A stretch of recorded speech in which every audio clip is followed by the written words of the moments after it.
দেখুন কত সুন্দর শীতে আগুন ধরানো হয়েছে।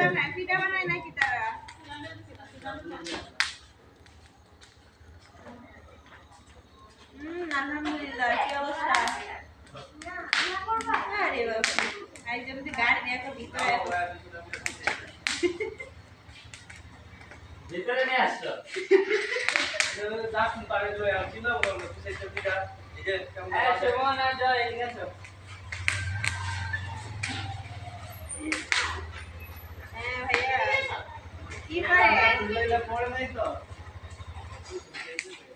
সাইলেন্ট কি করো পিঠা বানা পিঠা আমি ঢুকে সামনে বাবু বাচ্চা ঠান্ডা মাঝে পাটা খালি কি লইয়া প্যান কই পিঠা কই